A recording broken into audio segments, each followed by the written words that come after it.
The president's personal lawyer who conveyed the checks to the women who were being paid off in the scheme, he ended up going to prison for this money. But Michael Cohen is still in prison for that hush money scandal. Who knows, depending on the statute of limitations and whether he wins re-election, maybe we'll soon see him face his own felony charges on that as well. Prosecutors in the Southern District of New York named the president as the person who supervised and ordered the commission of those felonies. They described him as individual one.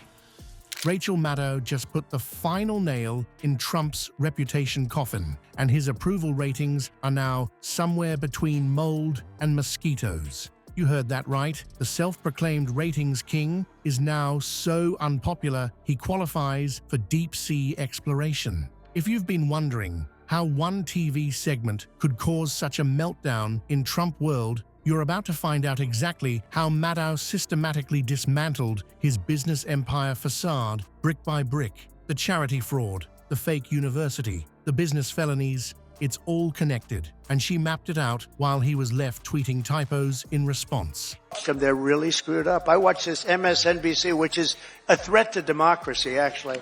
They're stone cold mean, but they're stuttering. They're all screwed up. They're all mentally screwed up. But MSNBC was mean. Their ratings are absolutely down. This Rachel Maddow, what does she have? She's got nothing. Nothing. She took a sabbatical. She gets no raise. All she does is to talk about Trump, Trump, Trump, Trump, Trump. All different subjects. Trump this, Trump that. But these people are really, they lie. Before we move on, I'd like to ask you a small favor. If you appreciate this content, please take a second to like this video and subscribe to the channel. Over 98% of you watch the videos without subscribing. It costs you nothing, but it makes a huge difference to us. So, did you click the subscribe button? Great, thank you so much. Now back to the video. Ever wonder how a guy who went bankrupt 6 times convinced America he was a business genius? Rachel Maddow just exposed the greatest magic trick in political history. For years, we've been sold this image of Trump as some kind of business mastermind with the Midas touch. Anytime any reporters or any investigators have gotten a hold of any little piece of his financial history, it has turned out to be so unimaginably bad. It's kind of hard to believe this isn't all anybody works on when it comes to him. Funds paid by checks handwritten by Trump Organization executives, including his eldest son. Right? We still don't totally understand why those Trump Organization executives never got charged in this scheme. Any little money thing related to him that has been fully reported reveals a catastrophe.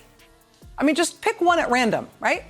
The presidential campaign, hush money payments. You know, the guy with gold toilets who supposedly knew so much about money he could fix America's problems overnight. But Maddow wasn't buying what the orange salesman was selling. She hit him where it hurts, right in the bank account.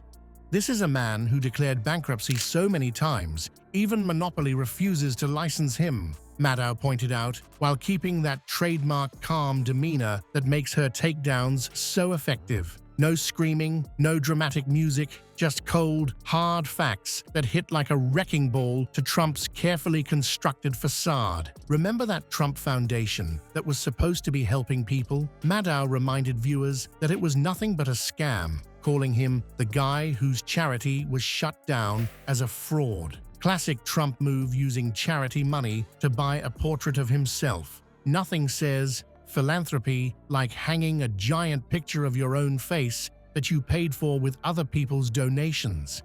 The real genius of Maddow's takedown was how she connected all the dots. Trump University wasn't just some one-off mistake. It was part of a pattern bigger than his comb-over. As Maddow explained, Trump built his brand on smoke and mirrors, yet can't handle a single moment of accountability. That's what happens when your entire business model is basically a PowerPoint presentation with gold paint slapped on it. While Trump's busy tweeting about being a stable genius, Maddow calmly reminded viewers that his chief financial officer is currently enjoying prison cuisine, courtesy of all those financial crimes. That's just that's just a couple $100,000 during the campaign. Let's take a look at that. Whoa, people are going to prison.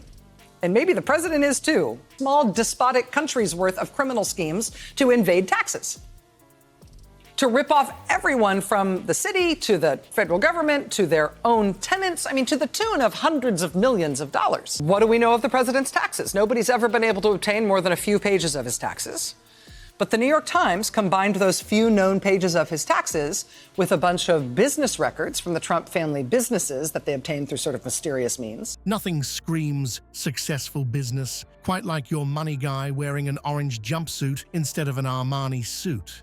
The contrast couldn't be more stark. Trump's gold-plated fantasy world versus the reality Maddow laid out. Multiple fraud convictions, failed businesses, and a revolving door of associates heading to prison. She didn't need fancy visual effects. She just lined up the facts, one after another, like dominoes of disaster.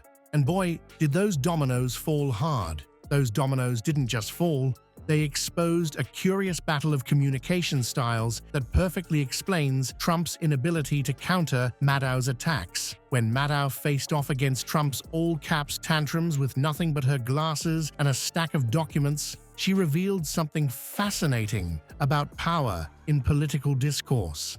While most of Trump's critics try to match his screaming volume and outrage, Maddow took the road less traveled. She simply didn't play his game.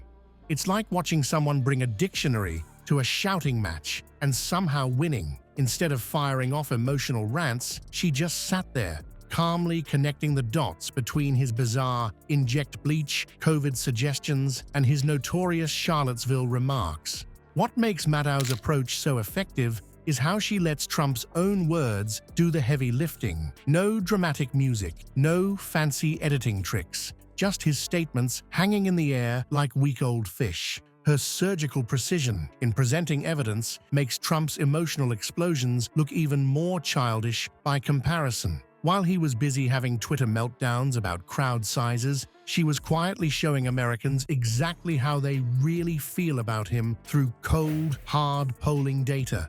The contrast couldn't be more delicious. Trump's chaotic, emotional word vomit versus Maddow's methodical fact parade. It's like watching someone bring a spreadsheet to a food fight. And the funny thing, Trump has absolutely no defense against it. His usual playbook of insults, nicknames, and all-caps rants falls completely flat when the other person refuses to get emotional.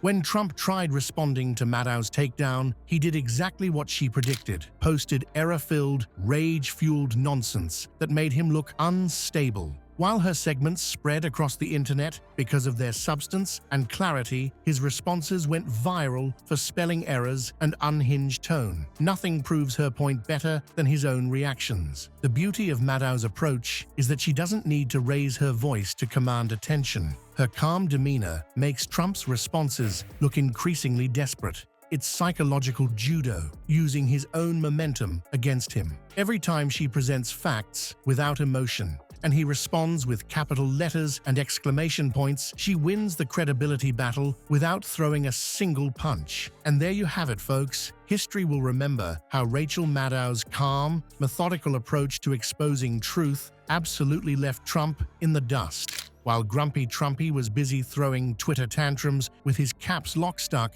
Maddow was quietly changing minds with actual facts. The research shows this isn't just my opinion. Experts confirm that her fact-based reporting does more to shift public perception than all of Trump's emotional meltdowns combined.